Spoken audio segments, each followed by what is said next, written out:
Welcome back, everyone, to episode 75 to Freaky Tales podcast on this Freaky Friday. I want to thank everybody for joining us tonight, everybody who took time out of your evening to be a part of this podcast. I want to thank everyone who has become a member, and those who have not become members, we encourage you, because we are going to be dropping exclusive content once again just for the members. Many things behind the scenes, or a lot of these haunted places that I'm going to go visit. I always encourage people that if you know of a haunted location, you can email us at freakytalespodcast@gmail.com. Once again, freakytalespodcast@gmail.com, or you can reach me at Freaky Tales Podcast on Instagram. Freaky Tales Podcast on Instagram. There you can reach me direct and maybe not necessarily have to wait on the email. So once again, I want to thank everybody on the live chat, everybody who decided not to be on the live chat, everybody who liked, commented, subscribed, everybody who unsubscribed, and everybody who disliked. It doesn't matter. You guys are still watching, so I want to thank you. My guest tonight, I've been trying to get on here for the longest time. She has been here twice before, and she is no stranger to Freaky Tales Podcast. So other than that, I'm just going to go ahead and jump right into it with my very special guest, Lady Two Bear. Hi. How you doing? I missed you guys so much, especially Tony. I really did miss you. Thank you. You know what? Thank you for having me again. I always get a big old smile whenever I come on your show. Awesome. You know what? There's been a lot of people that have been wanting you back. So you are literally back by popular demand. So that's awesome. Thank you so much. Thank you to your fans and, which are my fans. And I really appreciate you guys. I love you guys. So much positive feedback that I have gotten, and so many amazing people that I've really got to connect with from this show. I mean, you guys are all great. And of course, I got to thank Big Steve for the introduction, and give him a shout out. And one of your biggest fans, Eric, too. I gotta definitely. Her name's Eric, you said? Yes. Eric, thank you. Thank you. Much love and respect to you. She brought me a gift. She brought me a nice candle. I love candles. Yes. And I'm definitely going to light it. Got that red banning color. That's right. Once a pilot, always a pilot. Absolutely. Right. So, you know what? When you got here, I want to jump right into it. You had mentioned that you guys had just got back from Vegas and specifically visiting Zach Bagans. I guess, is it Haunted Museum or what is it? Zach Bagans Haunted Museum. Okay. It was quite an experience. This museum is no joke. No joke. No joke. I don't want to spoil it for you guys that are going to visit, but there's a lot of things I would like to say about my experience. Please do so. I would say the first and foremost is one of the rooms you go to. And talks about demonic possession. I'm not going to say who, because like I said, they definitely had Richard Ramirez. I seen that you had it on the Freaky Tales. Yeah. That one freaked me out too. But I got to communicate with him. But the one that really got me is when you go in there and then you have to crawl on your hands and knees. So don't worry, I'm a pretty, and I fit through that hole that we had to crawl through. You really have to crawl through it? You have to crawl through, because one of the girls that was demonically possessed, that's how she walked. She would walk on her hands and knees. She was demonically possessed. Pretty disgusting stuff. So you had to walk her walk, which was crazy. Wow. Just a little bit closer. Okay. Yes, just there you go. Okay, is that better? Perfect. All right. So we had to walk her walk, and we had to get down on our hands and knees. And so I had taken my sister with me, my cousin, went ahead and ducked my husband. And so I saw my sister go down first, and then I saw my cousin. And I was like, okay, wait, I'm going in this hole, right? Right. Everything's pitch black. And they shut the door behind you. So I hear my sister, and then I hear, wait. And so that's my cousin calling her, and then I hear, like, really fast. Yeah. And so that's my cousin slapping her hands, and she's trying to, raise my sister. So I'm like, oh, man, they're way up there, because you can hear them. You can hear them, like, way up there. And then all of a sudden, I feel my hat come off. I had on a two-bear hat, well, a California hat, a little beanie, and it began to slowly come off my head. And I put it back on, and I thought it was my husband messing with me, because he was right in back of me. Yeah. So I lay on my back. I kind of turned real tight, and I'm trying to kick, and I'm trying to hit. Then I hear, babe, way off in the distance. Now I know how we had to go with single file, and I'm like, whoa, this is something messing with me. So I'm trying to communicate and put my hat back on. I'm getting all excited, and I'm all excited. I'm like, it pulled my hair, because right when I got out the door, it yanked my hair. Well, nobody believed me. We go into this other room. I'm just gonna say the Laker guy. That's I don't want to spoil it, you know. And my sister goes in there, and I'm telling her I got my hair pulled, and we're up against the wall, so she'll be like where you're at, and she has really long hair, mind you. Yes. And my hands are in my pocket. I'm like, oh my God, I got my hair pulled, and I was so excited. You know, this is real stuff, and we can't run EMFs at this time. Okay. Unfortunately, wish I could have.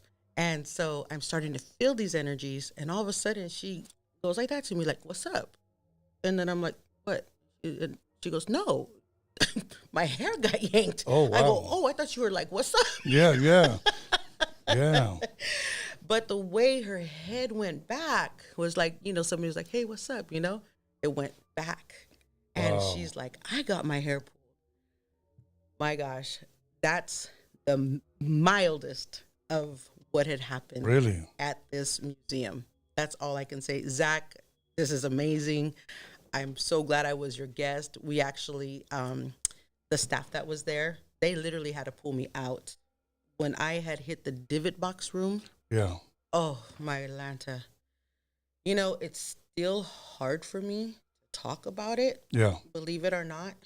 But they literally, and then I went to go see from the divot box, and then you go into the room with the devil's rocking chair. The devil's rocking chair. Devil's rocking chair. And that was so intense. I saw what was going on and why that little boy was being tormented. Broke my heart. And then we seen the Peggy doll, where you're not supposed to look at her. Right.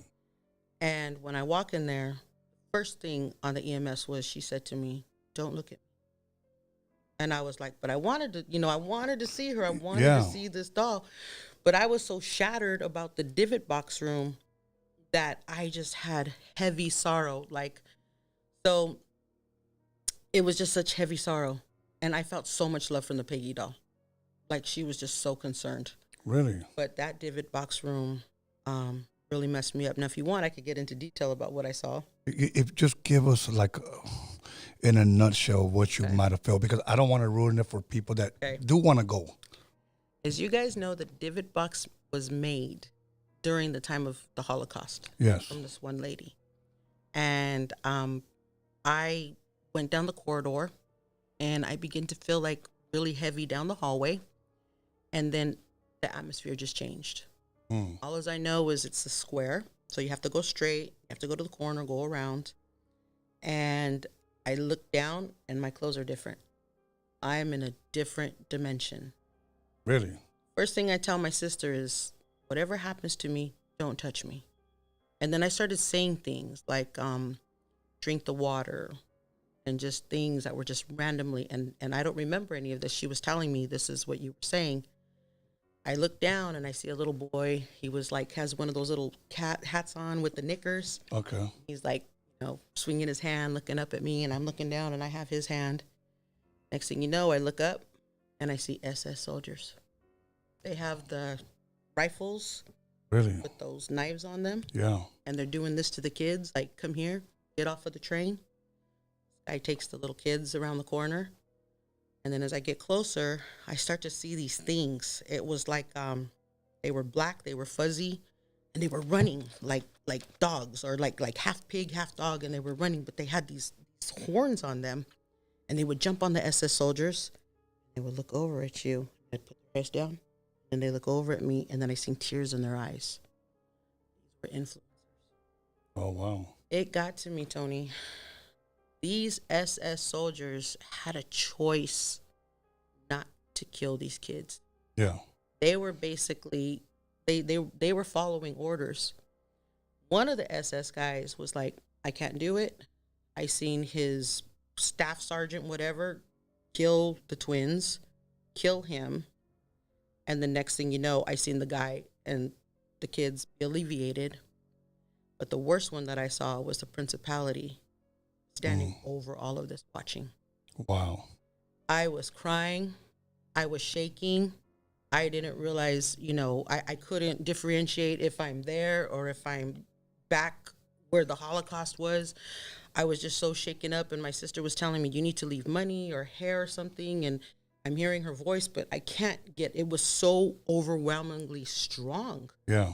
I mean, just that energy was so intense, and I'm trying to get the coin, and I'm like, do I have a purse? But I had a handkerchief because I'm still, time walking.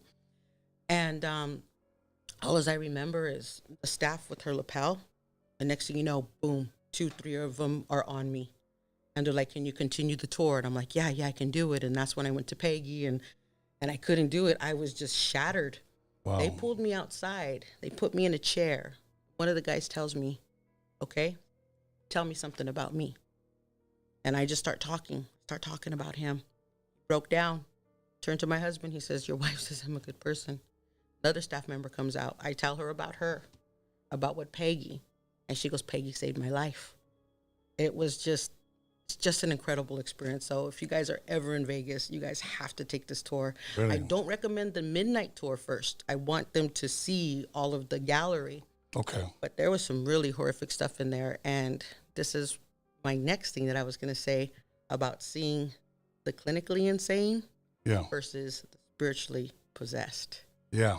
We'll get to that. You had mentioned earlier that you spoke to Richard Ramirez? I definitely did. And the crazy part is I remember as a little girl that he was actually by my window, because I grew up in the San Fernando Valley and then also in Long Beach. My parents were separated. Yeah. So all I remember was a big old helicopter and my uncle jumping up. They were chasing him, and they ended up catching him some ways down. Well, I walked up to what he had. I'm not going to tell you because I want you guys to experience. Yeah. And all of a sudden, I felt him say, I remember. I remember looking out the window and seeing this guy's looking back at me. But his eyes, he was wild, like crazy. Oh my gosh. I was like, I'm having another encounter with this. I'm having another encounter. Like it was just like, oh my gosh. I wanted to run. I wanted to scream, because as a child, I was frightened of him. Yeah. He was clinically insane. Yeah. There's no holds barred with this guy. And he was honestly, he was telling, cackling, I guess. I don't want to say like the way he laughed was just so intense. And he was really proud of what he's done, because it has gotten him, like, he's still famous after death. Yes. Yes, even Charles Manson did like a little squibble, and he knew that was going to make him some money. So I'm talking to these guys, as they've passed on, and they're very proud of what they've done. Wow. There's no remorse. That brings me to something that I saw on Netflix. I saw a documentary on that John Wayne Gacy. Yes. Okay. This was the guy, for this you got to remember, he would dress up like a clown. Yes, I saw him too. Oh, I'm just getting chills. And one of the cops said in this documentary, and it's very, very educational and entertaining, if you guys would have watched it on Netflix, and the cop said that when they arrested him and they brought him in and he finally admitted, it's almost like he was so proud of what he did. Like he took pride. Yes, and his main objective was to gain the trust of his victims. Yeah. One of the ladies had actually said, he was such a nice guy. He did my kid's party. I didn't think anything of him. Yeah. But that is the MO, yeah. is to make friends and to get in and to harm you. And I mean, just these guys, the way they did their motives and the torture that they did to people, like it was just so heartbreaking. Just the victims. Yeah. There was the other guy with the pot. I don't know.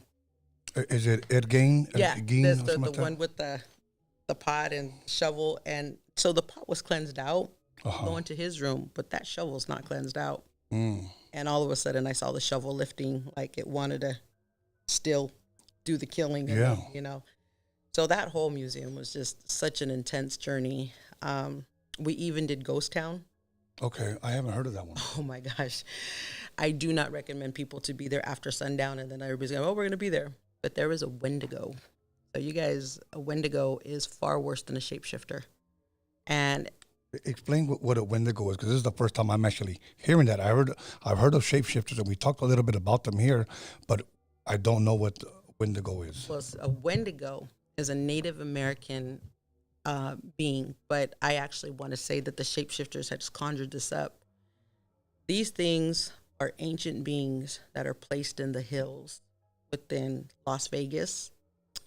There's even some things that Zach had said about the hills of Vegas, that those mountains just don't feel right. And what they do is they protect the minerals. And so this ghost town, people begin to reside there, and they begin to take the mineral, which is disrespecting the Native American Indians. Okay. So next thing you know, this town totally gets wiped out, and people have seen people, the black-eyed children with the long arms and their mouth open.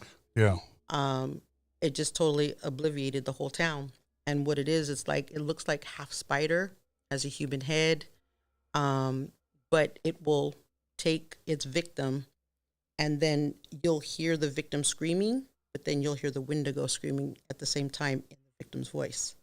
Oh, wow. And I've encountered these Wendigos on many occasions, and these things are to be respected.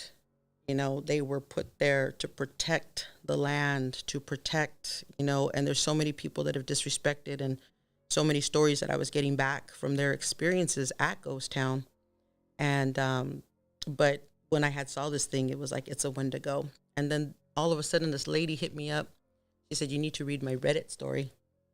And she was about 80 years old, and she talked about her father being there when this all went about.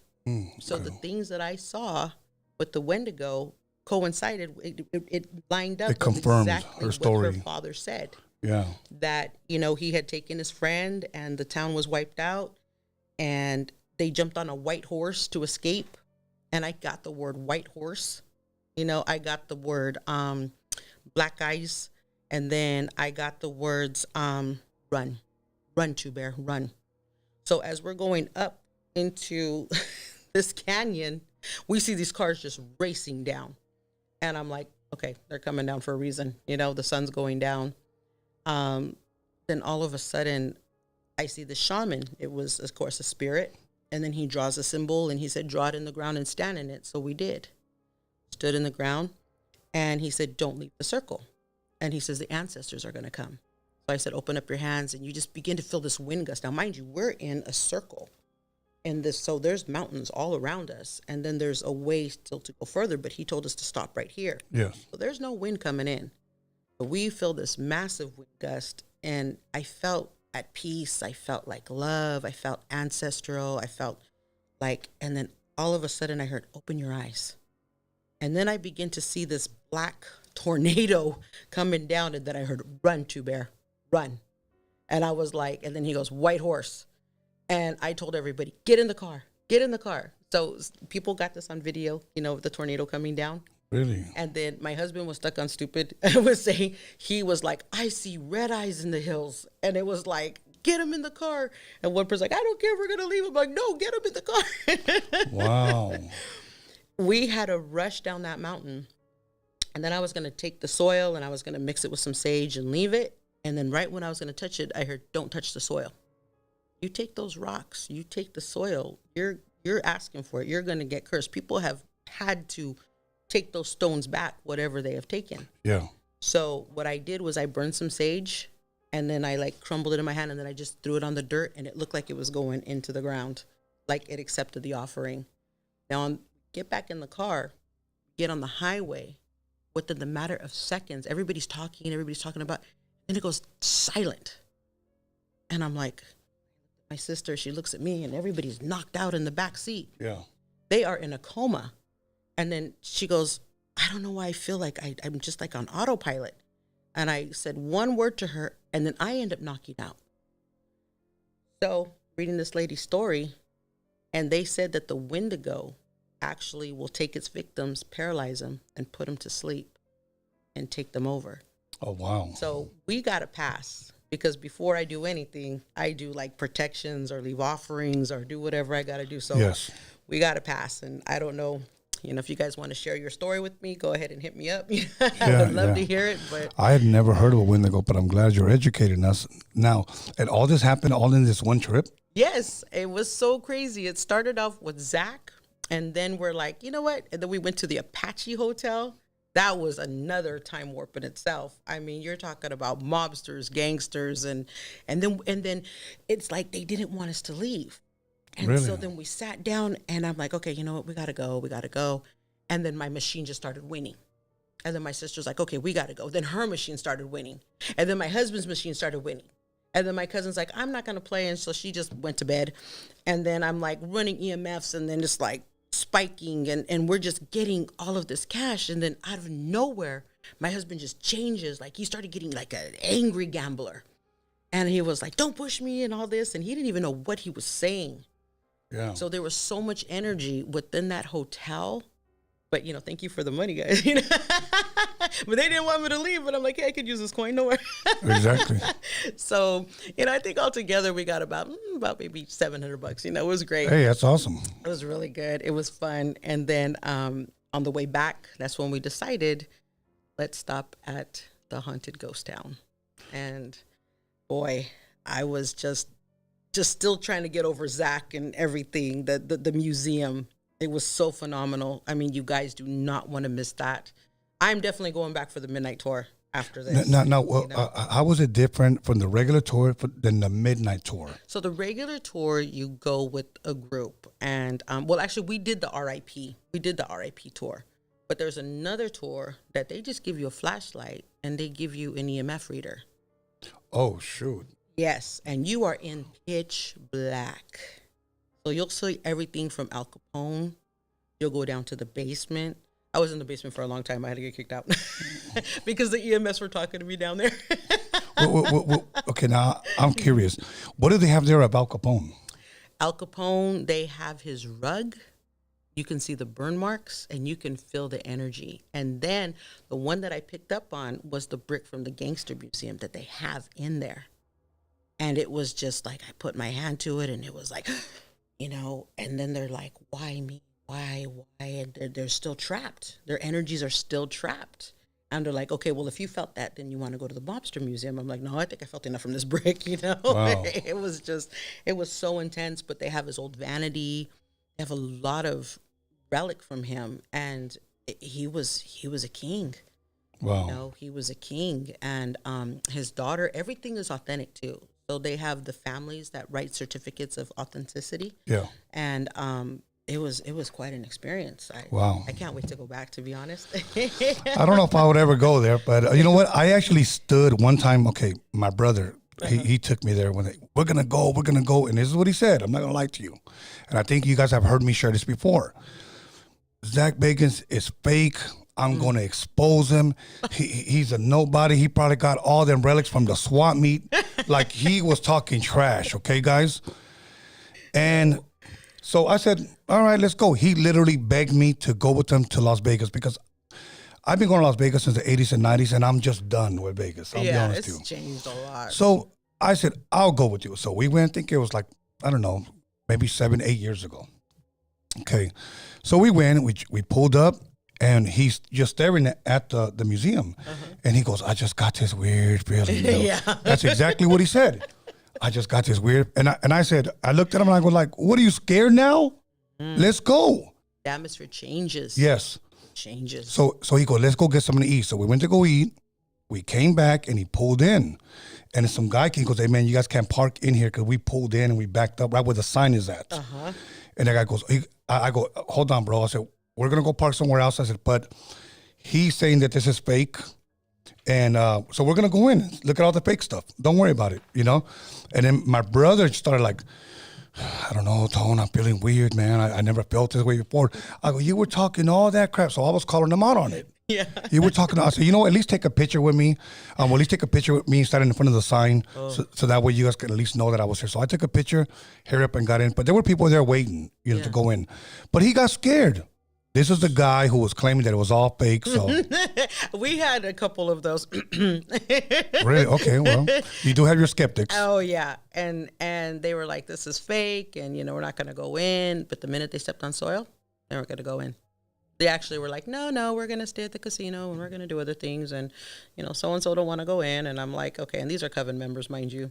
Okay. So they were like just traumatized just by even looking at the place. They felt something. And then the members that did go in with me, they were like, I feel out of body. Yes. I feel heavy. Actually brought some people with me today that actually went on the tour with me. And that's actually what also is coming up is I'm going to start doing tours with a lot of people. And I know that Cedric is definitely wanting to be on part of those tours. Yes. So we're going to record some of our experiences. And I would like to invite you to come along too. So, I'll think about that one. Just getting all the recordings and your actions. So if you guys would like to see that, hit me up about that. Okay. Let us know. Yes. But, Norbert, whenever you get a chance, definitely put up her tag up there so people can follow her. Yes. People can find out about these tours. Now, I'm just going to be real with you, and I'm going to be real with all the audience out there. I may talk about this because I grew up with a father that believed in all of this stuff, and he taught me a lot of stuff. Yeah. And I've seen stuff. That doesn't mean that I'm not scared. I do get scared. I'm a reader, and I get scared. Okay. So come on. We are human first before anything. Absolutely. Absolutely. Especially when you are dealing with homicidal maniacs that have crossed over. Yes. And I understand why these people were being possessed and coming after the popes. Okay. Now, a lot of you are going to get mad, but I got to tell it like I see it. Yes. Okay. There was pages in the Bible, books, about 14 of them that have been taken out of the Bible, and things in there that are not being told. So these demons and fallen angels are attacking teachers from the Vatican, Christian teachers, because it's not the full content. And they're angry. They're very angry. So they'll say blasphemer and they'll challenge the priests. And, that's a whole nother teaching about those missing books in the Bible. The book of Timothy, the book of John, the book of Enoch. We cannot ignore that. It even says in Deuteronomy, you cannot dismiss these words. Or, even when Moses with the 10 Commandments, don't take away from this. Right. But people have taken away throughout history from the word. And so these demons are bad. Now, demons, angels, I put them in the same classification. I mean, come on, Michael killed, really? Okay. And then there's some demons that are testing us, and we're all here, like I said, to pass our tests. And so I got more of an elaborate understanding as to why this girl got demonically possessed. And I got more of an understanding of what is the differential of a person that is mentally ill, that was born with disabilities, versus a person that has been demonically possessed. And honestly, lady, that's where I wanted to go next. Because when we spoke the other day, I was live. I believe it was on a Wednesday. You were texting me, and I hit you afterwards. And I believe the next day we spoke, and then you said, you know what? When I text you, I got a call, if I'm correct, and we all went together to an asylum. Yes. Okay. Now, I mean, my thing is, do you got those kind of friends that just call you, hey, you want to go to an asylum? Exactly. Okay. There it is. I'll be sitting at home, and it's like, hey, I just got this thing, and you want to go out? Or, I'm like, okay, I'm there. Let's go do this. And the place that we went to go investigate was Channel Islands College, which is Cal State Channel Islands, located in the city of Camarillo, which used to be a state mental hospital. A state mental hospital. Now, for people, for some reason, I just like to simplify things, who may not know what an asylum is. Can you kind of explain what? So this asylum was built around 1930s, and it began to run until about 1997, where it was closed down. Okay. And then later on turned into a college, believe it or not, in 2002. So this was actually my third time going out there. Now, back in 2002, you were able to just walk into these open buildings, and you can see papers still left from the doctors and medical notes and beds and, tubs. And we got all kinds of good footage. Every time we would take a picture, we get like massive orbs. And I was thinking to myself, why in the heck are they turning this into a college? Yeah, exactly. That land belonged to the Chumash Indians. And remember when I told you about the Wendigo? Yes. What surrounds that asylum These mountains and a place called the Scary Dairy. This is called Lewis Ranch, and this all belonged to the Chumash Indians. So when these settlers came, they pushed the Chumash out. Thus the shamans released wendigos, released this energy. And for them to bring people, they brought children, okay, little kids, old people, young people, and they just mixed them all together. Now, back then, the staff ratio was maybe 36 patients to 2 nurses. Wow. Sometimes the nurses had to go off on other calls. They would slam them full of a drug called Thorazine. I got that on the EMF. It said Thorazine. Like, Thorazine? What the heck's Thorazine? Later on, found out that this thing was, they had a thing called the Thorazine shuffle where they would hit the patients with Thorazine and you would hear them shuffling. And we got that on the EMFs. It was so intense. I kept getting help me. I got another girl, her name was Samantha. I just, so much stuff. And then when I went out there the second time that I had called you, there are students living in the dorms that are actually haunted. Wow. Yeah, you guys got to watch out for that video. But I'm going to talk about it. That's definitely what I'm here for today. Okay. So an asylum, this is what most people would think an asylum is for. Crazy people, insane people, lunatics, mental illness, and some people even say demon-possessed people. Okay. Well, see, back then, people weren't really aware of demonic possessions and what these, these conditions were. So this is where the DSM, my actual first profession is children's behavioral cognitive development. So I got into learning about the psyche, the development, the cognition, looking for behavioral abnormalities, and I would begin working with children, which was awesome. I have 6 of my own. Awesome. But I learned from Dr. Chaparro at, Oxnard College about the DSM, and we had to actually do a study on this Channel Islands about the asylum. Now, these asylums were just mixed full of people that had every condition underneath the sun. Yes. So there was no, this is the autistic group, or this is the schizophrenia group, or this is the schizophrenic, sorry.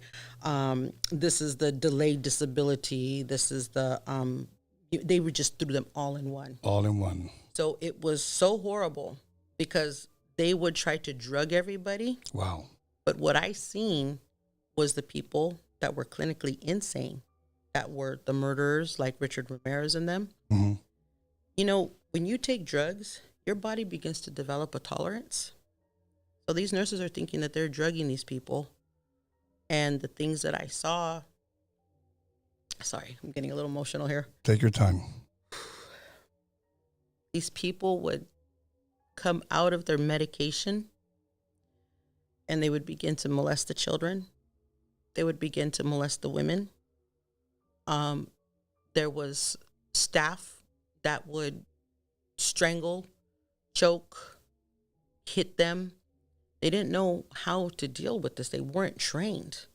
But yet all these doctors were conducting this research, and it was no different, and I hate to say this, but in the first parts, because it went in sections, it was no different than what I saw back at Zach Bagans about these guys experimenting on the human body to see how much pain tolerance they could take. Wow. So they were doing lobotomies, they were doing shock therapy, and some of these people, they didn't even have like the illnesses that they were saying.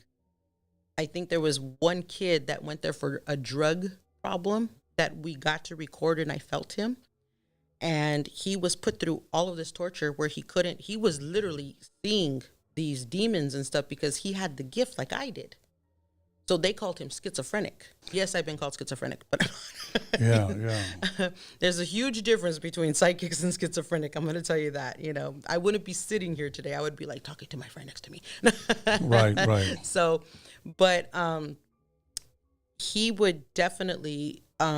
He was like, I was a reader, and because I was a reader, I was put into this torture, and he lit himself on fire. Oh wow! So if you guys remember that one movie with Bruce Willis. The Sixth Sense. Oh yeah, good movie. Exactly. So this child, he had a gift, and Bruce Willis got shot by a guy that had the gift, but they were diagnosing him as being, they needed medicine, they were schizophrenic, they were just seeing things that were real, and the same thing happened to this young kid. So he was considered a drug addict, he was considered clinically insane, so they had barely started writing DSMs, and they were trying to classify. Now, there was a lot of good that did come out of it, but then to get there, was. I had a question since you brought up this kid. When you hear these voices, or is it like a telepathy type of deal, or is it an actual voice that you hear? So when I first walk into a space or an area that there's energy, I will feel a draw.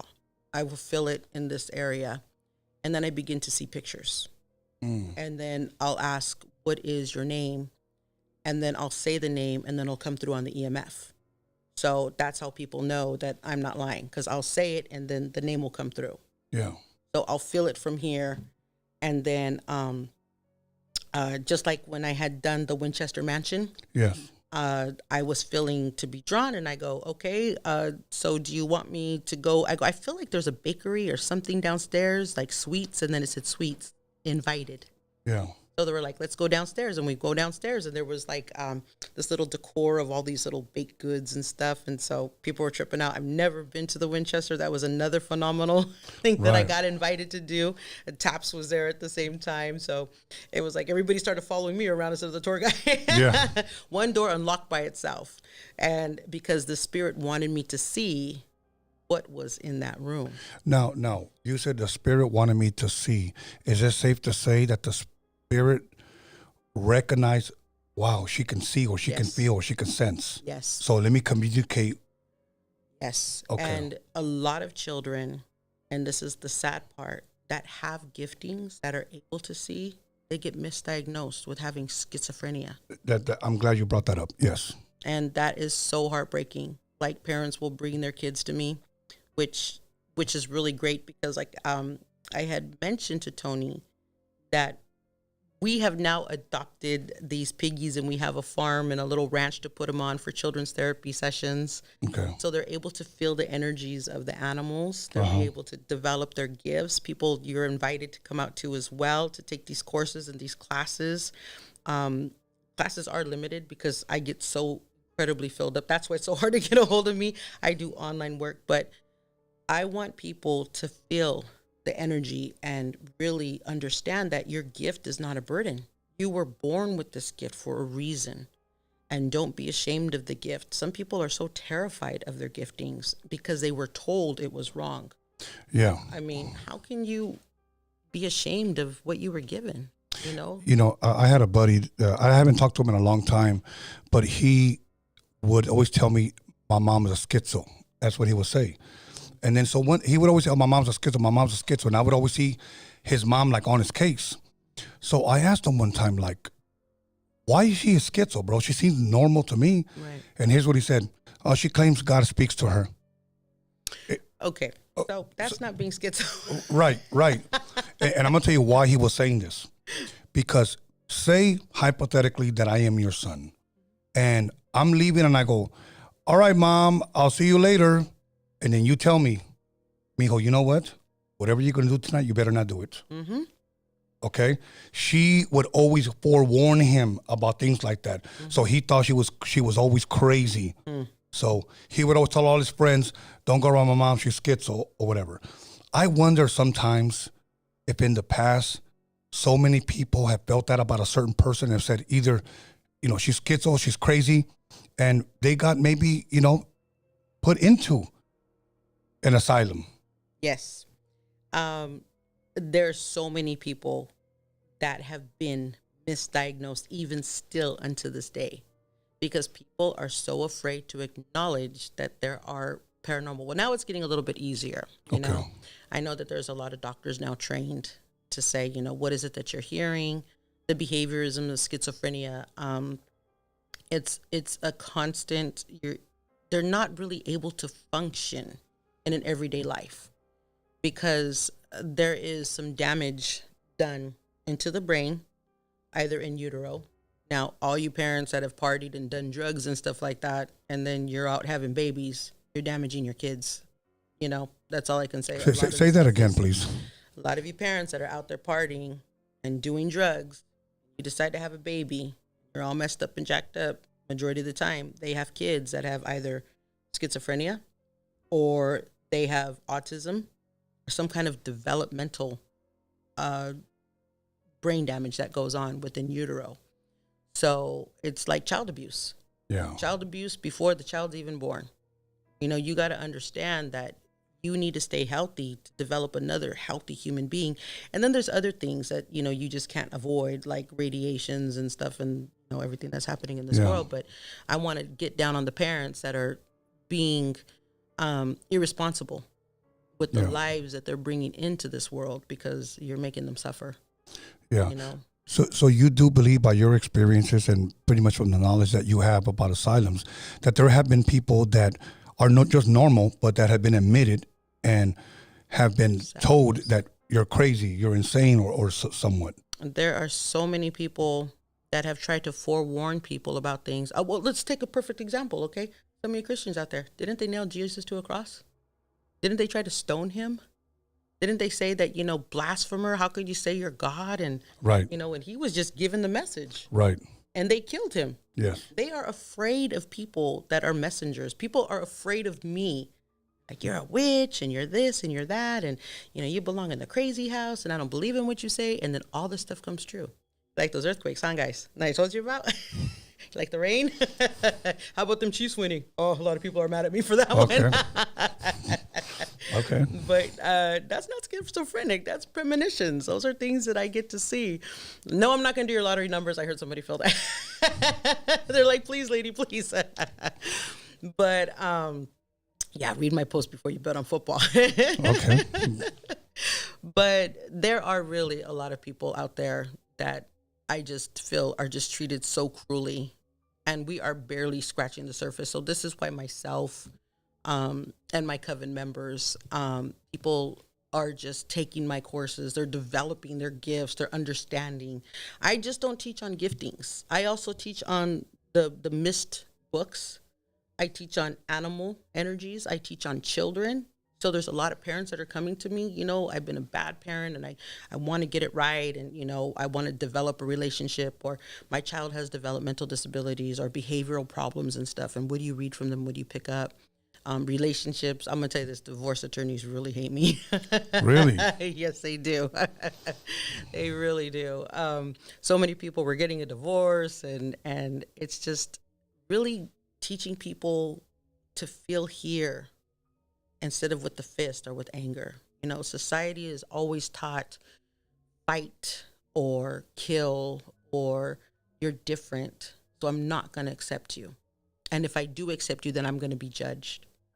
So they feel like, let's just put them in an asylum. Let's not deal with these people. Let's just hide this dirty little secret, you know? Right. There was a place actually up in Ventura, California, at a hotel. Uh-huh. This was also a land owned by Indians, but these were really rich people. And they developed this hotel. And I went down to the basement. And I found out, because they didn't put this in the papers or anything, that they actually had a family member locked away down there. Really? Because they had developmental disabilities. It was so sad that this spirit was still trapped down there. And I was able to speak to it and to release it and give it some peace. So that's when I'm going on these different investigations and I see the spirits that are still trapped. A lot of them just have developmental disabilities. Wow. And they're still reliving that curse. And I get into their hearts, you know, cuddle them, love them, and send them on their way. It's healing. It's real healing. How can you tell, or I don't think a doctor can, or maybe they can if they're, I guess, how would you say, if they have discernment? That's the thing, that's the word. If a person is crazy, insane, a lunatic, whatever, schizo, mental illness, from a demonically possessed person. I really have to acknowledge one of my doctors has actually quit the mainstream practice and got into holistic medicine. Okay. Because of the things that I was telling him. Now, he was my doctor for over 4 years. I wish he was back. He was a wonderful doctor. But he said, you know what? I feel patients.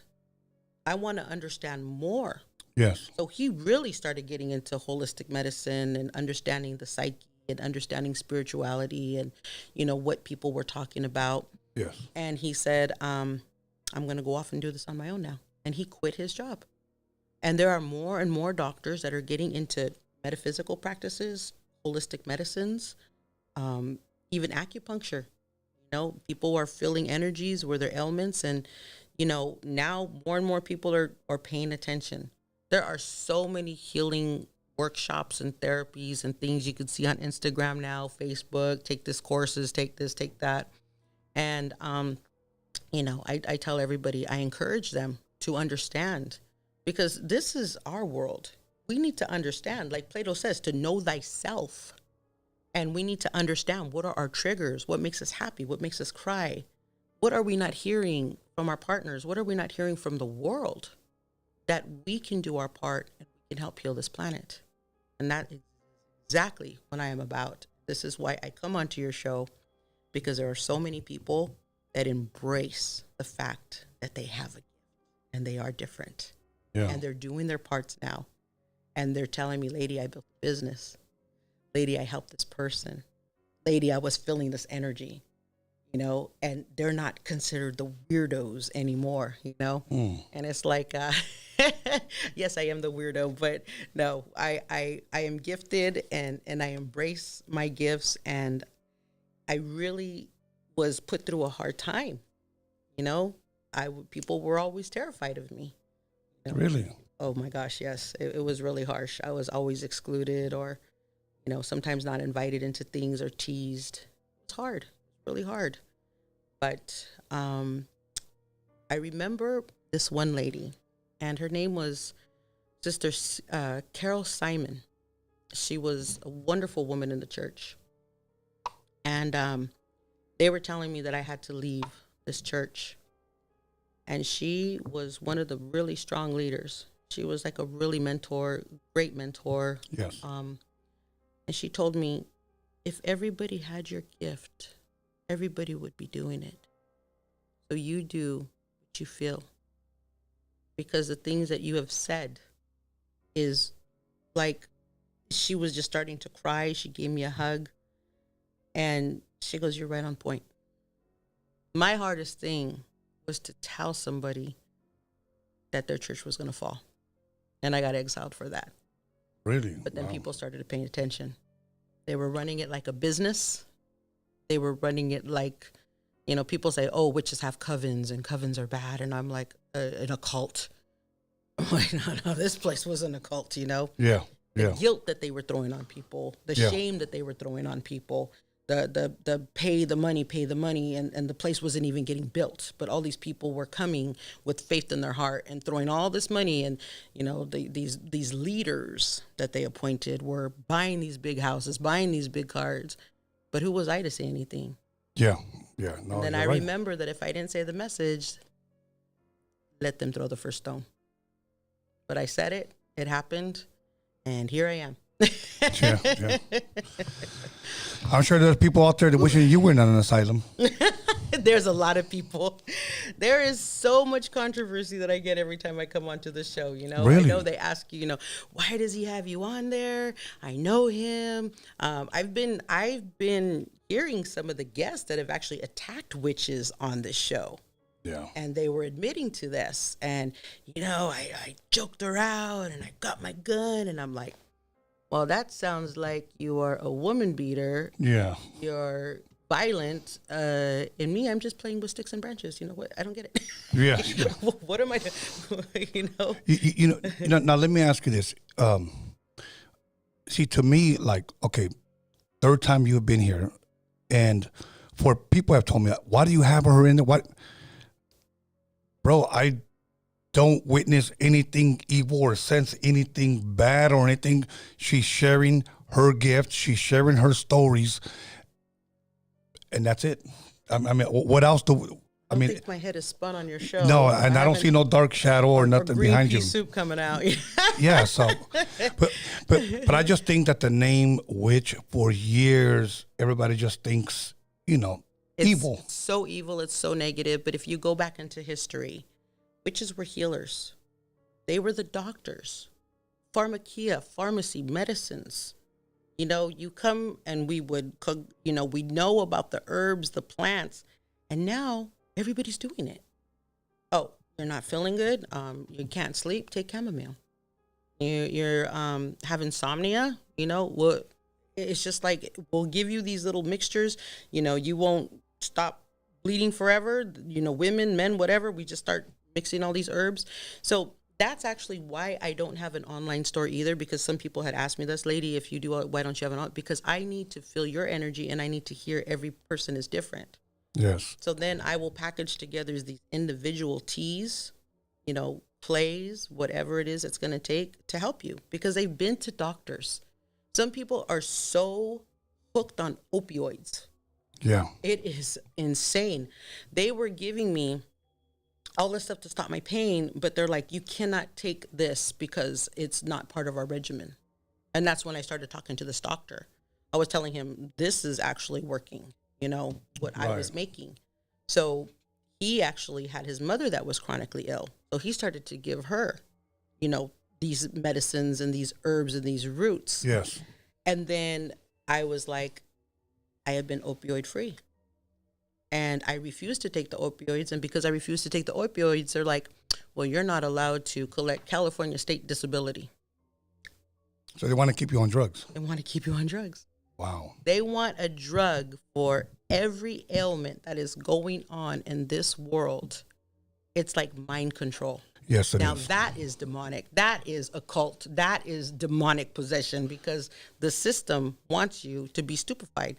They want you to live where you feel like you have just locked your life away. I know people that have cried to me, I have to be on this or else I don't get a check.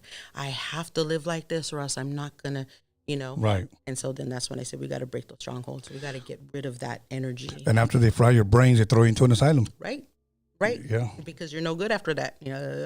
Yeah. He never recovered. Never recovered. Have you ever visited an active or asylum? Yes. What was that experience like? Well, it's funny because one of my family members is an actual working person at these crazy penitentiaries. And I remember I went to go give lunch one time, and just looking through the windows and hearing and seeing, it just like broke my heart. I gotta say, conditions now are so much better. They are better. Now, before I was worried about the patients. Yeah. Now I'm worried about the California state workers. They have no more rights. So Really? if they're attacked or beaten in there or whatever, I mean, they're going to get alligated on. You're not allowed to touch a patient. You're not allowed to, I mean, I understand there are fine lines. Right, There's so much training that goes behind it. So props to everybody out there that is doing this type of work. There are people out there that just love people. Yeah. They want to help. They're doing it from their heart and they want to help. And they're out there every day. I mean, they're working like knock shifts, 16 hours, 18 hours. They don't even see their own families because there is such a high rise with people with mental disabilities. Yeah. And, I mean, kids especially. It's just, and then, I mean, these poor teachers that they have to sit there in overstuffed classrooms and 30 students. Yes. And half of those students have autism or, and then they're like, okay, well, that's easy. But what about the ones that have ADHD? What about the ones, let's give them a drug so they can sit down and be quiet all day. You want your child sitting in a chair for 8 hours on lockdown and expect that child to be on their best behavior every day and they're not going to have an issue? I homeschool all 6 of my kids. I have doctors praising me. Your kids are so eloquent. And I homeschool other people's kids. I love children. This is my biggest thing. But I cannot see a child learning anything, being locked in a classroom and not being able to freely explore things on their own. So I believe in like a Reggio Emilia type setting, which is like you're in an atmosphere at home, and let's talk about the subject, just like we're talking right now. Yeah. Wouldn't learning be so much easier? Yeah. You know, They get involved more. They get involved more. And what we're talking about, what you people are doing at home, this is an interesting subject. So you're actually learning something from me. You're learning from Tony. This is why you guys tune in every day. This is why you're onto his shows, because he brings some really good stuff to the table. And this is the type of learning that kids should be doing. The classrooms that are overstuffed, that are just so full of packed and overworked teachers and students that come from abusive backgrounds, it's like those insane asylums. You don't think your kids are going to develop bad behaviors? Oh, my daughter, she's out with her friends. We don't know where she's at. Oh, my son, he's onto drugs. Oh, they're getting involved in gangs. Oh, they're, you know, no, you make that child get involved. One thing about my coven is we believe that it does take a village to raise a child. So we make time. Yes. We have so many wonderful instructors and teachers and workshops and things. And I just cannot say, I can say, you know, I'm so proud of how things are transitioning now. Yes. And being a homeschool mom, I totally love it. Awesome. And I'm glad that I'm able to share this, because now people are like, No, that's good. You're challenging them. Norbert, we're trying to connect to the roadcaster. We're going to go ahead and put the phone up. Let me know when you're ready. And we're going to go ahead and take some calls. Is there anything else you want to touch on before we take our calls? No, I'm ready. I'm ready to. This is what I missed. I missed the calls. Okay. Okay, we're going to. Once again, if you guys want to call in and ask Lady a question, go ahead. This is not a debate. So we're not here to debate. We're not here to rebuke. We're not here to talk down on anybody. Just ask a question. If you're not going to ask a question, don't call. Okay? So. Yeah, that's. Yeah, because last time somebody called me and said, Tony, bring out your Bible. Get that lady out of there. You get out of here, bro. So. But yet I know the missing Bibles. Yeah. So. It's not a debate. It's about learning. It yes, really is. If you want to call in, once again, and ask us a question, go ahead. We got a few minutes. The number up? Yep, it's up. But I really got to say, there are so many wonderful fans out there. Yes. So many. Yeah, I mean, you get a few bad apples, but the majority. Yes. I'm telling you, they're just so phenomenal. I just love them. I love the text. I love when they're sending me on Instagram. Yes. They're just beautiful people. Awesome. We have a lot of beautiful fans. Caller from the there you go. 928. He called back. Let's go. Caller, your name and where are you calling from? Hey, what's up, man? This is Jay from Arizona. Jay from Arizona. How are you tonight? Good, man. Good. Big fan. Thank you. Big fan, lady. Oh, wonderful. Thank you, Jay. So, thank you, guys. So, my ex, she, her son, been going on for like about 6 months now, I believe. Got in an accident, and he hit his head in a car accident. So ever since then, he's been, diagnosed schizo. He hears voices and stuff like that. Well, that is very common to hear this, and go ahead. I'm sorry. And, we kind of we're getting a little bit, and, the kid, yeah, it's true, the trauma and stuff like that. His real dad, that was in an accident that he was in, passed away. So, baby. I don't know, it's what do you guys think about that? Can I elaborate? Yes, the hearing voices in the head and stuff like that, because he is on medication and stuff like that, and sometimes he doesn't like to take his medication, Mm-hmm. It's too strong. And I really feel that. So I do see some swelling that is taking place. I don't know if you guys have gotten the reports back, but I do see some swelling, but there's also something inside of the brain that is called the pineal gland that is being activated inside of him. So we cannot ignore that these voices that he's hearing, they're not just from the accident. Sometimes these pineal glands do open up and they allow us to hear these voices. And the first thing I want you guys to do is to ask the doctor to adjust his medication. I think this medication is a little bit too high. I see him getting sick. I see him getting ill, loss of appetite. Go ahead. He was hearing voices like they were telling him, like, you're not worth it, and kill yourself, stuff like that. Mm-hmm. And that's what he was saying, and so I was just scary stuff like that. Yep. And a lot of these things that come through to children, they are not nice. Yeah, they're not. My own son hears things like that, and we had him evaluated. But I really feel that your son in particular, this was activated inside of him. And this is really... Before this, I mean, he was... Which you would consider normal, because he didn't hear these, Yeah. And I know it's hard. Games, video games, stuff like that. I know it's hard for you as a parent to see your child going through this. And but at the same time, I really want you to embrace him and encourage him with love and say, so what are the voices telling you? And this is what they said. Okay, well, you know what we're going to do? I always teach my kids this, okay? And I want you to teach your kids this at home. And then we always go, as is above, meaning everything above us, and as is below. Mm-hmm. This is my heart. These are our hands. And we're going to take out all that negative energy and all of those voices. And so you tell them, picture a vacuum coming through this little portal. And then we put it into a ball of light and we release the dove. We release it. We release those voices. We tell those voices. Get involved with the kids. Mm-hmm. To tell get involved with them. I mean, if you... Yes, get involved with him. Yeah, if you're involved with them. Mm-hmm. You're teaching him that he is okay.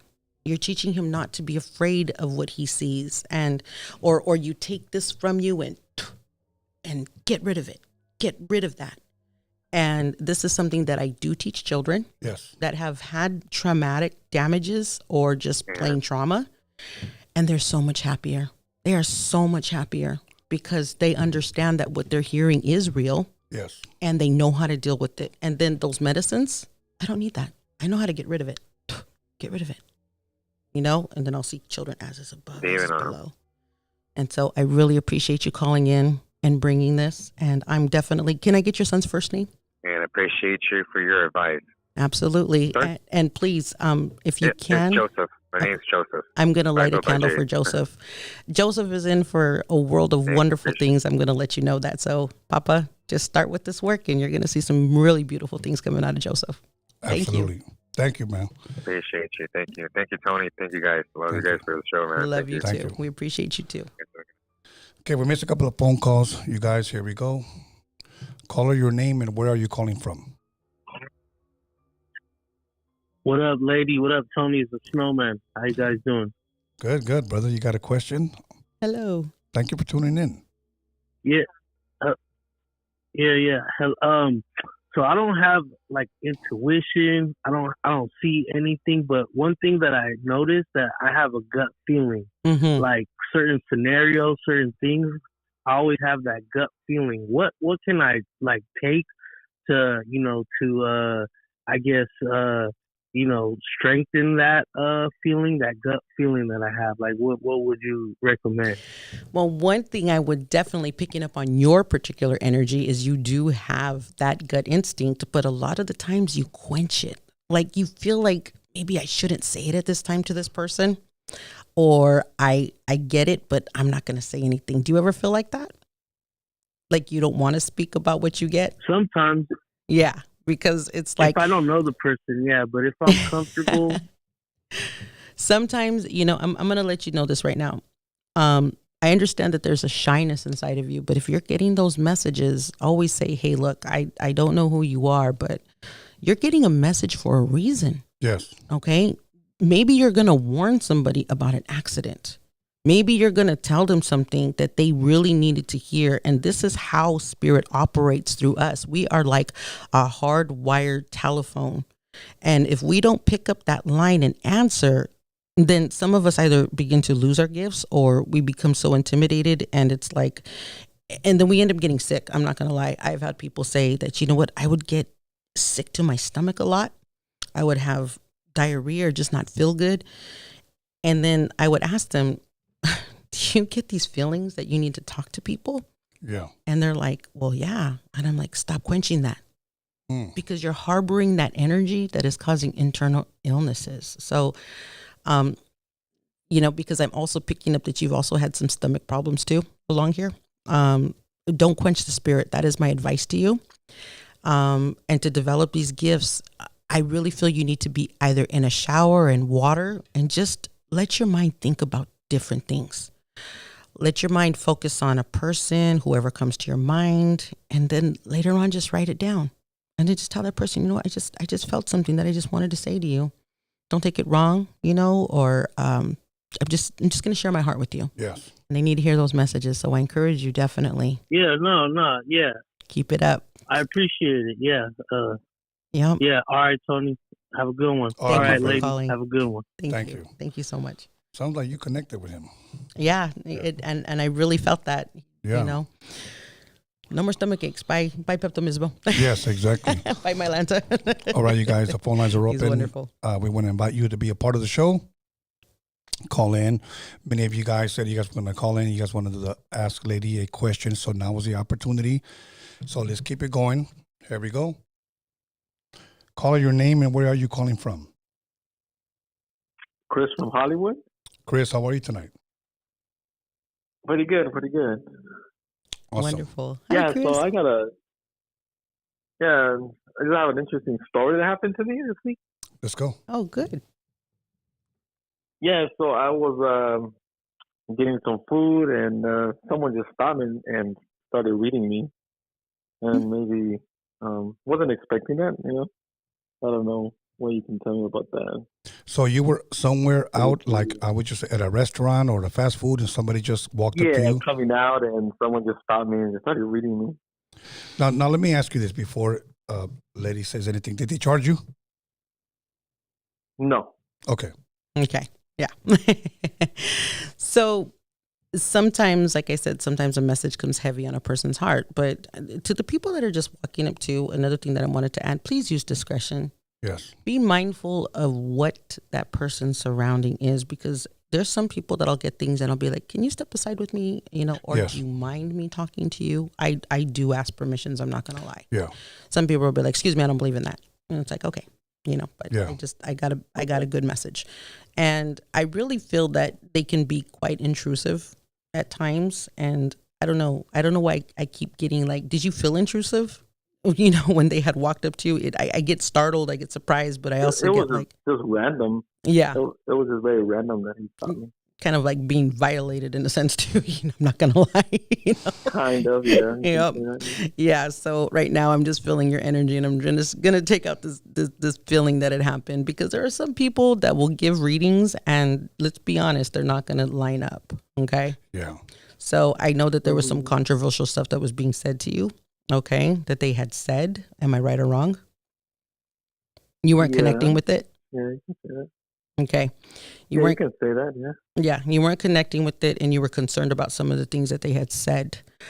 I'm going to tell you right now that this person was just guessing a lot of the stuff. Oh, okay. Okay. I think they were just trying to really get out there and make a name. And so don't attach yourself what they had said. If anything, what I get from you is that you're an incredible person. You have a lot of wit. I want to say almost genius behind you. You process really good thought, and you're able to articulate. Okay. And you're very productive too as well. And definitely, keep doing what you're doing with your profession. Okay. You understand what that is? Interesting. Okay. So you love your work. I'm really glad you called. So yeah, don't connect with negativity or anything like that. You're going to live a really good life. I'm going to let you know, and definitely send me a DM if you want to continue more, because there's a lot of things I like to keep discreet too as well. Okay. Absolutely. So, okay, Absolutely. that I'm picking up. Whenever you get a chance, don't just put up our tags up there. Thank you for calling. Have a blessed night. Okay, come on, guys. We missed a couple of phone calls. We got time for a couple of more. And it's not like a lady lives around the corner. Right. Right. So let's make it work tonight. Let's go. Other than that, like I said, I want to thank everybody on the live chat. Everybody was chatting. Everybody's getting to know each other. Everybody who's going to start following Lady. Once again, if you guys have a question, you guys don't want to call in, you can always DM her and ask her these questions. And when she gets finds the right time, she will message you guys back. Yes. So once again, thank everybody who became a member, who will receive exclusive content. And we have more exciting guests coming through. But for right now, we're going to take this call. Caller, your name and where are you calling from? Yeah, this is Angel calling from the San Fernando Valley. Angel, how are you tonight? Hey, San Fernando. Hi, Angel. Good. Hi, Lady Two Bear. Good evening, Tony. Thanks for taking my call. I had a question for Lady Two Bear about the conversation Demon Possessed that you guys touched on. Yes.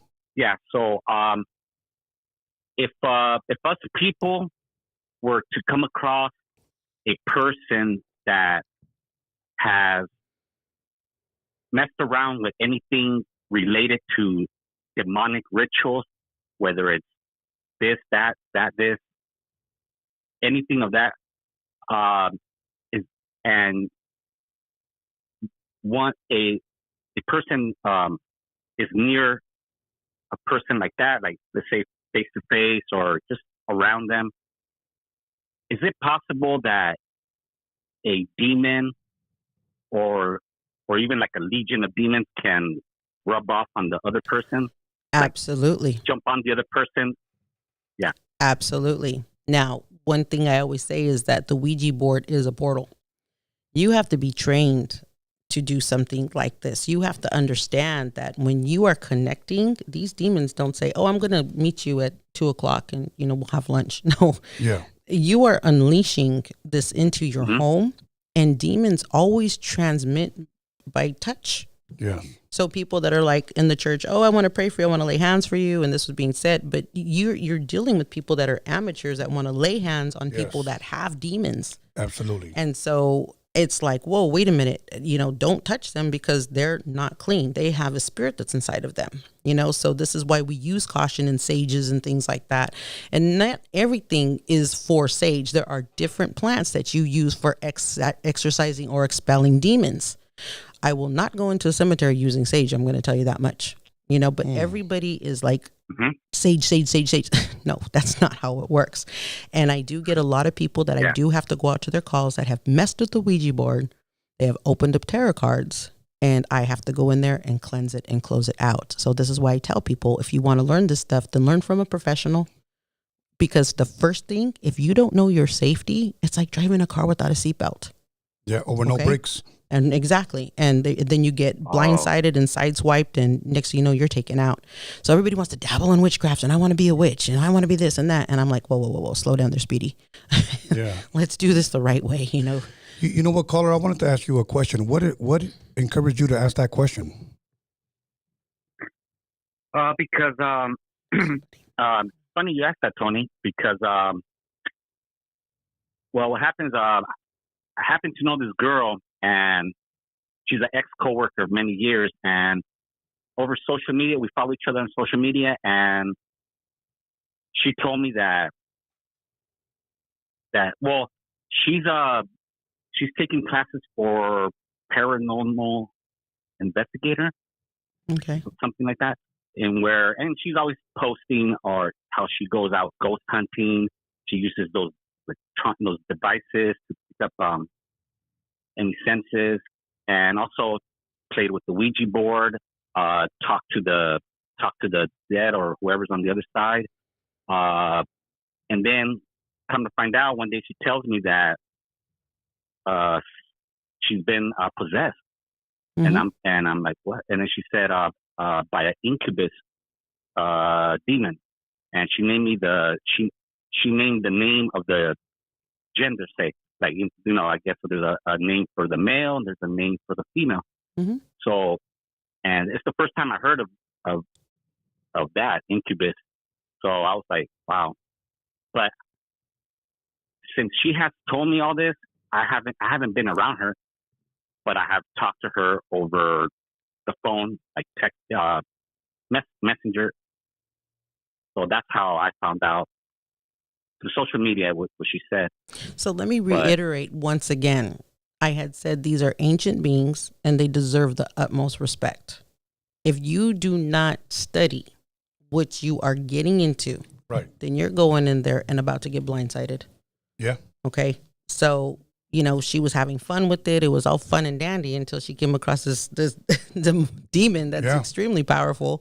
Yeah. And she wasn't equipped to handle it. And this is why I come onto the show, to educate people. There is a parallel realm that we live in. We share this earth with so many things, and it's my job to enlighten people, kind of like a spiritual jiu-jitsu, I guess you could say, of what I'm doing, So this is why I'm happy to come onto the show. And I understood that it scared you, but no, you don't have nothing going on with you. But as for your friend, if she can please DM me, I would love it if you can get a hold of her. And then I can help her with that. I'm sorry. Yeah, how it all came about is because she asked me over social media. She asked me if I would like to go ghost hunting with her. Mm-hmm. Like I said, like I mentioned, she has the devices and all that. Actually, you mentioned it earlier, EMS or something like that. Okay, now I know that I see. I when I go out with my groups, I have to have them well protected. Okay.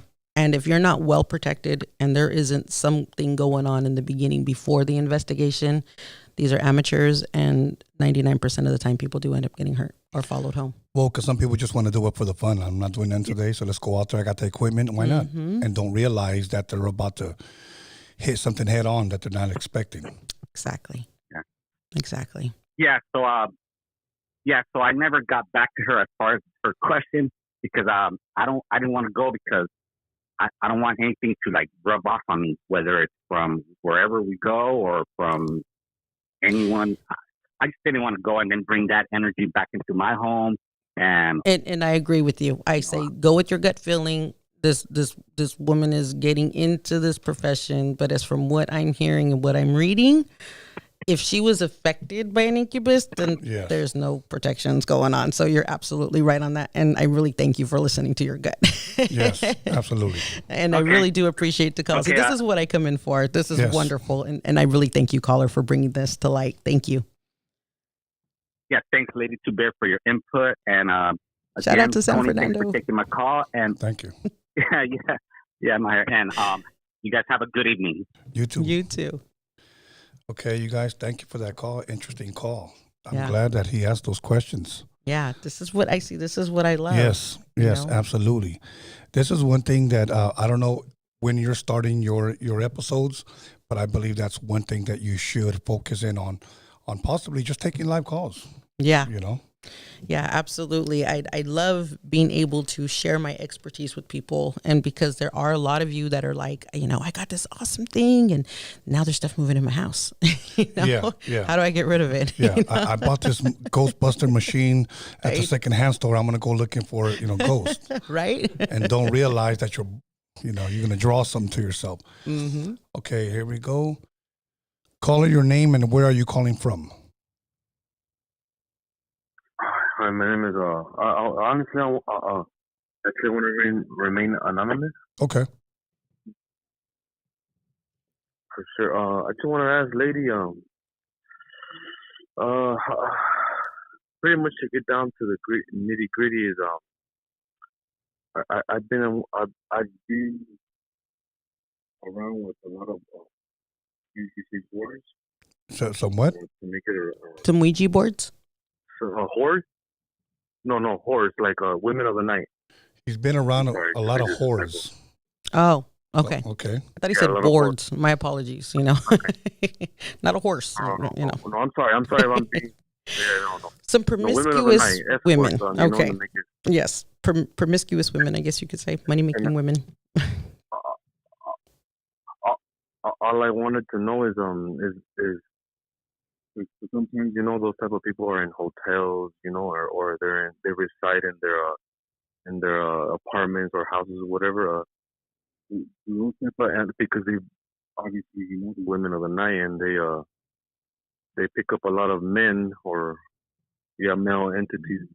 Do whatever they pick up spiritually, whatever. I just want to. How can I tell you? I guess what he's do asking. Do they absorb? Yeah. What they're. Anything. Go for it, Tony. Go for it. I guess what he's saying, and correct me if I'm wrong. Do these women absorb anything that maybe those men are bringing because they're becoming one with that woman? Absolutely. Because I'm going to tell you this. Anybody that is in a profession with working with other people, okay? Now, I say it's a profession. That's how they make their money. So, you know, I cannot judge, okay? I cannot judge a person's walk of life. Maybe they're in a survival situation. And I'm sorry to interrupt you. No. But I remember one time a woman like that, I got into it with her in discussion, and she pretty much shut me up, and I tried to like downplay her, and she said, "Well, honey, if you would have known, if you only knew this profession has been here since the beginning of man." And when she said that to me, oh man, I kind of, because I guess you could say I believe in the scriptures and all that. So when she Jesus ate with the heathens, and me, I kind of let he who's had no sin cast the first stone. Exactly, she's right. And like I said, this is some people, that's their profession, and I'm not one to judge, because every time I point the finger, it's got 3 pointed right back at me. But just like a comedian, he's up on stage, he's entertaining people, and he gets all this energy targeted at him because he is making somebody happy, feel good, releasing their negativity. So once they get that release, well, where are these demonic energies going to go? They go back to the person, because that person has cleansed them out. So people are like telling me, what are different types of limpia? Yes, sex is a way of doing a limpia. I'm not going to lie.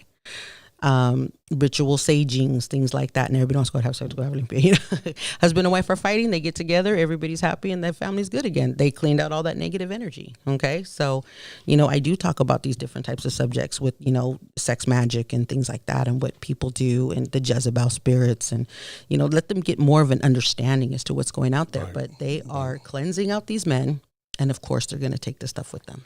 Now let's just say, hypothetically, let me give you scenarios maybe for him to understand. Say that a woman takes 20 men in a day. Mm-hmm. Okay. And let's just say maybe 3 of those guys really have something spiritual attached to them. Mm-hmm. Can that woman receive that? Absolutely. Okay. So now our caller goes in and sleep. He's, person. I get what you're saying. Yes. It's going to attach to you. It's going to attach to you. Yes. It will. Because remember what I said. Remember what I said. Spirits are transmitting by what? Touch. By touch. Spirits transmit by touch. So if you're touching that woman, you're taking on those spirits. Okay? So keep that in mind. Got it. For sure. All right. Thank you so much. I appreciate you guys. I really thank you for your call. Thank you. Thank you. Now, let's just say that it's not a profession for a woman, but we just have a woman that just loves sleeping around with men on the street. Same thing. Same thing. Men, you're not escaping this either. Some people are like, I just got to be with her because she's pretty and I want to be with her. And, got the play, don't hate the game, hate the player, or, stuff like that. You are collecting spirits. And I do get a lot of guys. Yeah. They go up to a bar and everything. They're having some drinks with this girl. She's beautiful, and ask for her phone number. She's like, yes, my name's Lisa. And what's your phone number? 555-6666. Yes. You should have been warned, brother. Call her your name or where are you calling from? Is this Tony Tranza? You already called on our last show, bro. So just stop. Okay, you know what? Hold on. We got to put that number up. NORBEEZ, you ready to put that number up? And I don't know why. Okay, it's 805. Did you feel intrusive? Yes. When they had walked up to you. 413.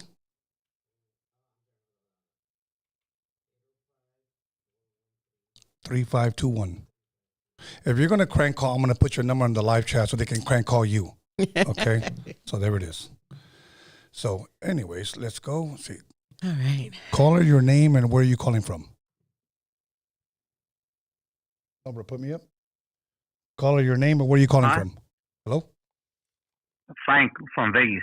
Frank, how are you? Nice, Frank. Good. How are you? I'm doing good. I'm doing better now that you called. Hey, I'm glad I got a chance to call in and speak with you. Excuse me. So I'm calling because there was I was renting out rooms and I just tuned in. I was renting out rooms and somebody did some witchcraft on me, and I had to do some prayers and stuff, but it got pretty crazy.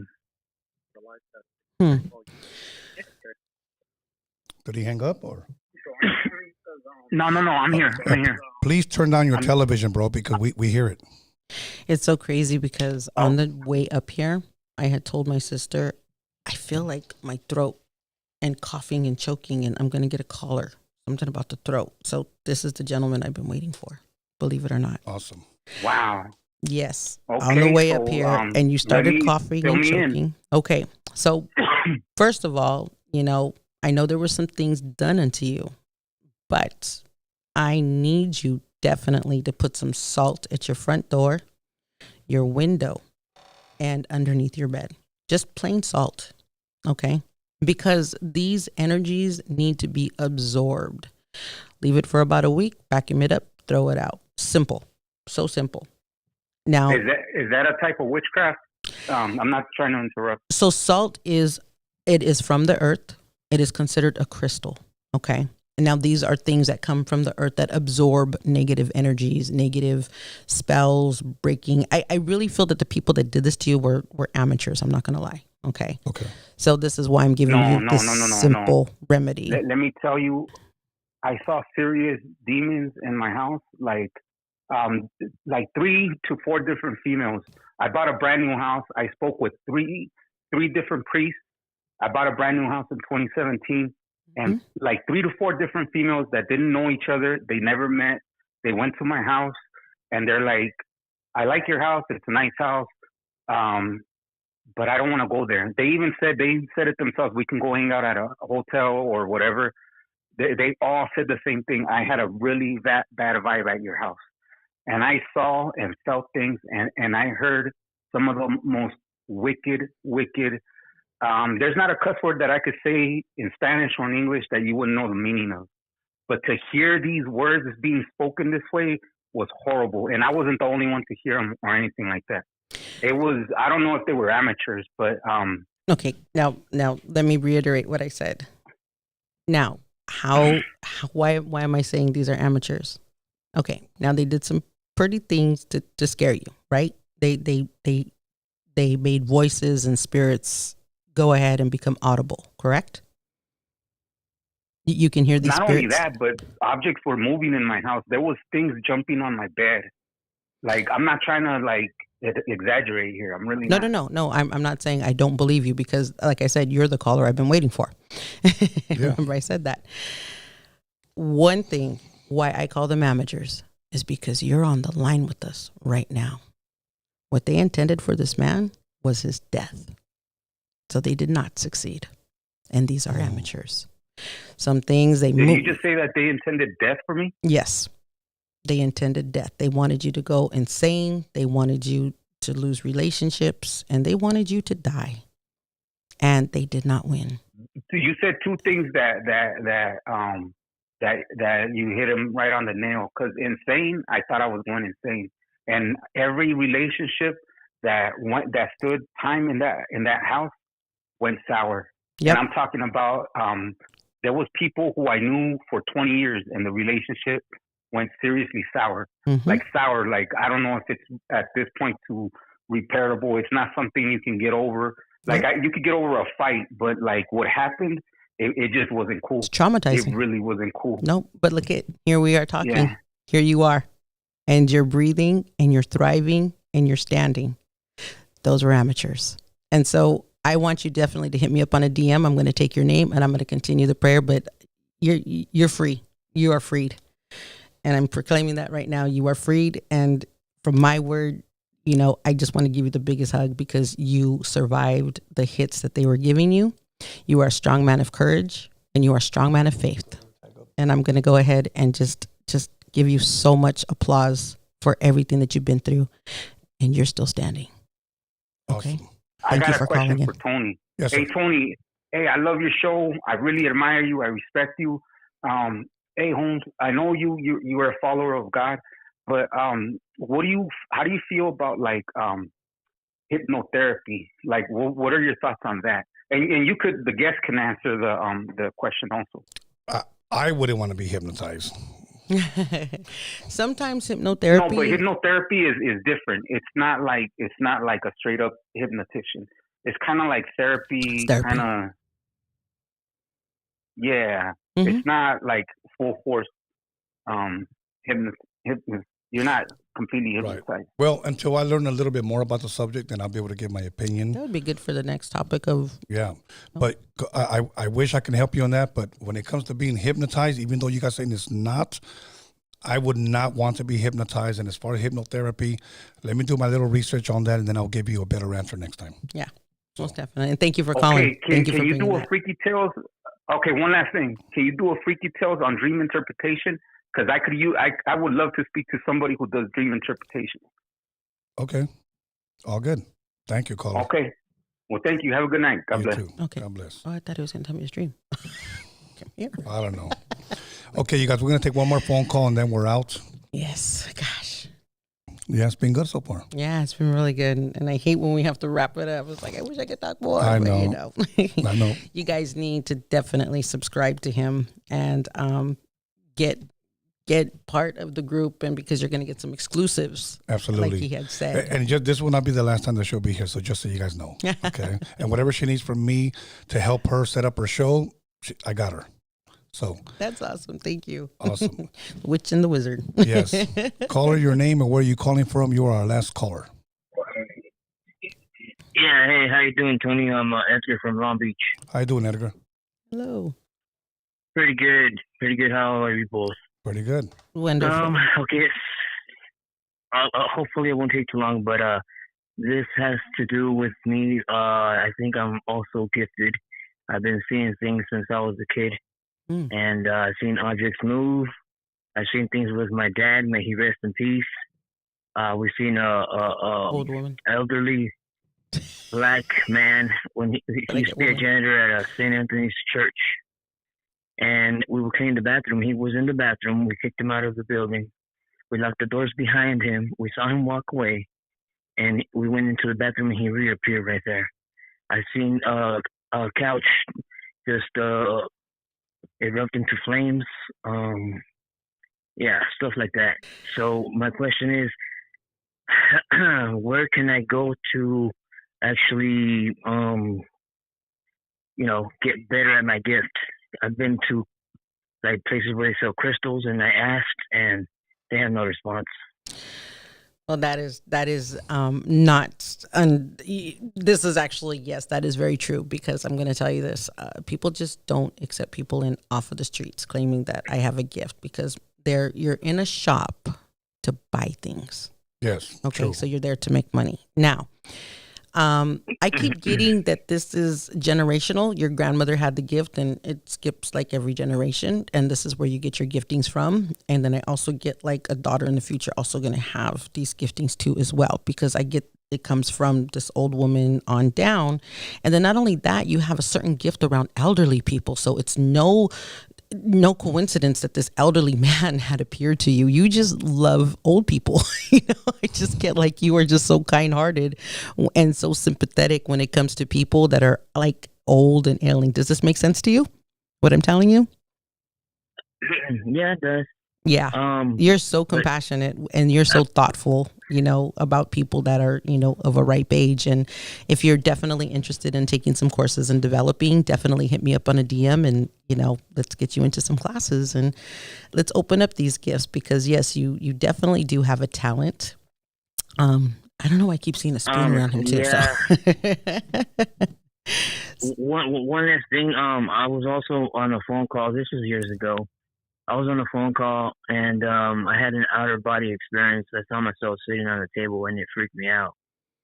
Well, that is actually called astral projection. And a lot of people do get freaked out. Sometimes when they go into surgeries, they'll claim that they've seen themselves. Yeah. Or traumatic or maybe just a really deep sleep. I'm not going to lie. And they're like, I saw myself sleeping. You know, was I dead? I thought I was awake. Yeah. And so there's dream walkers and day walkers. So if you were awake, then you're definitely down the realms of being a day walker. There are people that'll sit there and they'll just like their eyes are still open. I'm a day walker, by the way. And I do know a lot of dream walkers. If I'm going to really tap into things, I am awake and I can get into people's dreams. Okay. So those are day walkers. The dream walkers, they have no control of, you know, astral projection or leaving their bodies. And, you know, we have to like pull them back. And so I'm really glad you called in with this because I just want to share this really quick. I remember in my house, I kept hearing like tennis shoes being thrown up against the wall. And then there was all this stuff like feet running. And I found out that one of my kids was a dream walker. And they were go to sleep and I'll see them twitching. And the minute they start twitching, I hear boom, boom, boom, boom. And running. And like things being thrown up against the wall. And I'm looking at my kid and I'm like, oh my God, I got the gift. You know, so definitely hit me up on I also practice. I follow you already on Instagram. Awesome. I also practice on lucid dreaming, and yeah, that's pretty cool. Yes, it is. So here we go with your dream interpretations. See, I'm telling you, your dreams have meanings. Yes, they do. You know, so it's really important to pay attention to your dreams because they're giving you a message. I mean, did not Daniel have a coat and he was giving these dream interpretations to Pharaoh? And so and so they're talking about all this wonderful stuff in the Bible about dream interpretations and stuff. But then you meet somebody like me and you're like, you're evil. Yeah. But what about Daniel's coat? Right. Did you forget that story? Yeah. Thank you so much, okay, and thank you for following. Yeah, I'll send you a message. Thank you so much. Thank you, caller. That was our last call, so let's end it right there. Yes. Sorry about that, lady, but until next time, we'll definitely take more calls. Absolutely. I mean, it was just so much that you were just sharing that I wanted to keep going, but because I wanted to take a little bit more calls, but we're reaching the 2-hour mark. So anything that maybe you may want to share, anything you might have gotten from a caller, just anything. Right now is the time before we give our shout outs.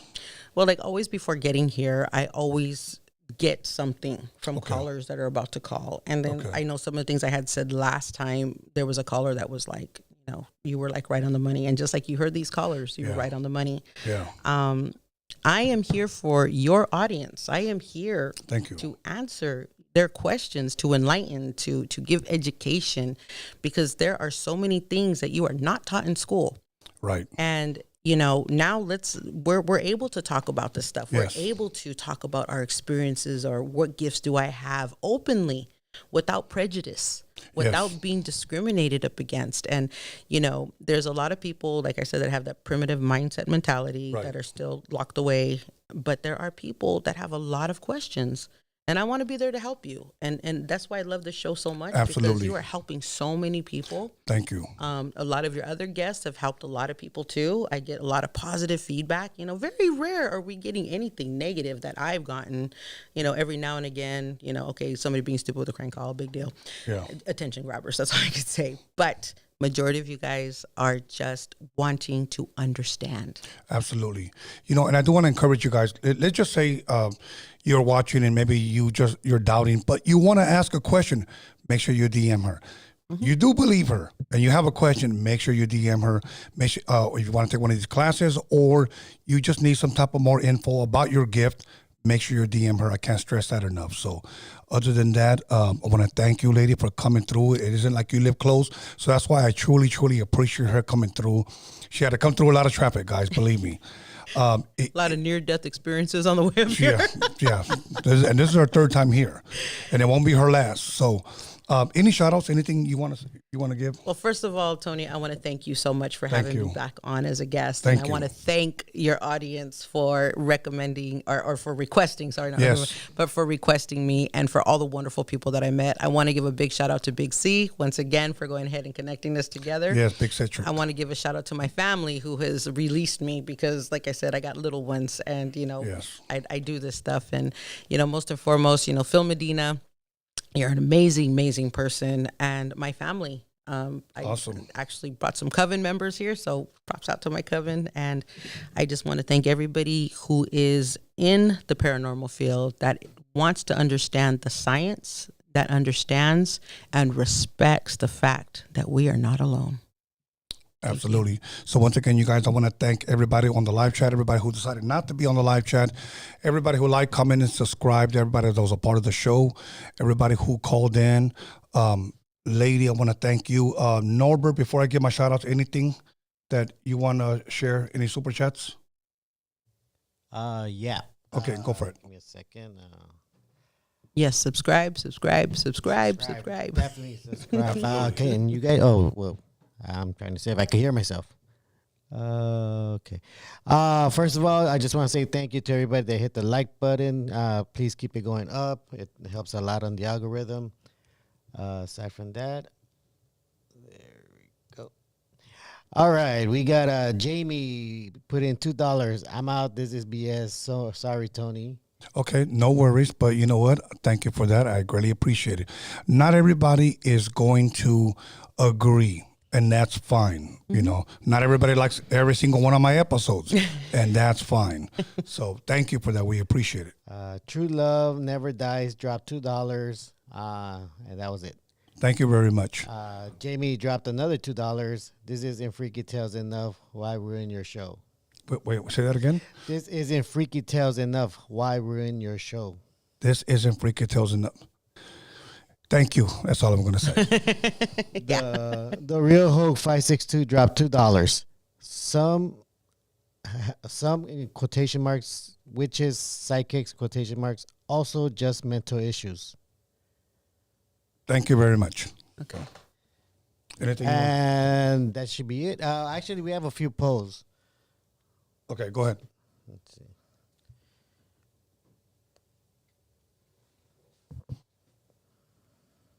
Anytime, Norbert. All right. We asked, did you have a freaky week? 62% said yes, sir. 30% said nah, sir, and 8% I want to live by curious from answers. Next up is do you speak to the dead? 16% said yes. 63% said nah, and 21% said maybe. Next, are you down for an abandoned asylum?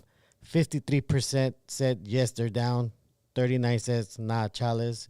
And 7% said what's an asylum?